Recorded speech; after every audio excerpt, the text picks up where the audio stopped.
Dr. Alex Ekwueme once said that his dream was for Nigeria to go from being just a country to being a nation.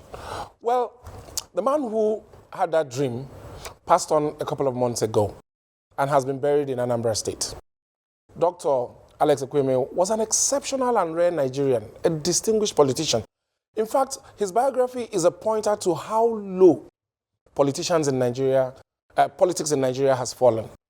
Dr. Ekwueme was a Fulbright scholar who went from King's College Lagos to the University of London and the University of Washington.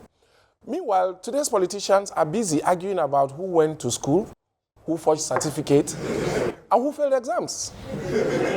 While Alex Ekwueme had degrees in architecture, urban planning, philosophy, sociology, law, some of today's politicians have advanced degree in making empty promises, looting and stuffing dollar bills in their caps. In many ways, Dr. Ekwueme was the conscience of the political class. Whenever politicians were going astray, you could just imagine Alex Ekwueme giving them this look.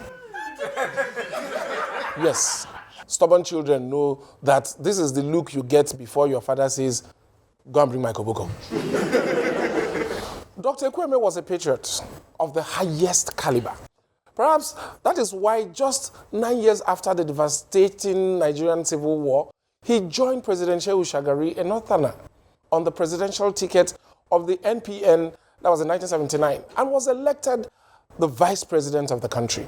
He was a loyal, dedicated vice president, and as far as I know, he did not make President Shagari kneel down and beg him to support his re-election bid, unlike some people. I hope I'm articulate enough. Anyway, some of our politicians today get into public office and suddenly start spending money anyhow, setting up businesses and opening multiple bank accounts. Dr. Alex Ekwueme made a great sacrifice by closing down his thriving business just before he became elected as vice president to avoid conflict of interest. He was even arrested and tried by the military regime that toppled the Shagari government. Anyway, that one was another buhaha. But he was found to be innocent. They even said he was poorer when he left office than when he entered.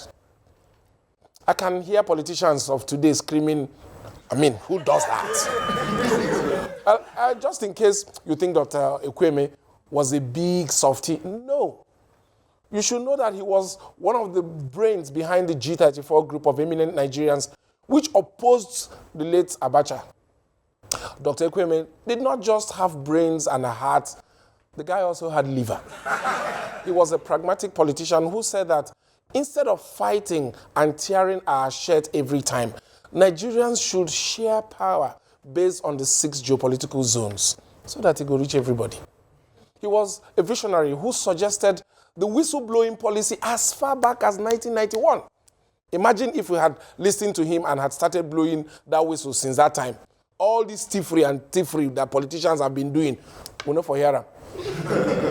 Alex Ekwueme was a respected peacemaker who chaired many efforts to reconcile aggrieved members of the PDP. He was that rare gentleman politician who seemed out of place in the I no go gree politics of today.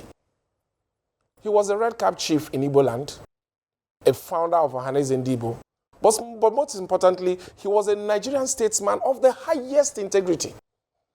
As he is laid to rest in his hometown of Oko in Anambra State, we bid adieu, Chief Dr. Alex Ekwueme. Our leaders of today, I think our leaders of today have so much to learn from you, and we know you will always be looking down on them like this.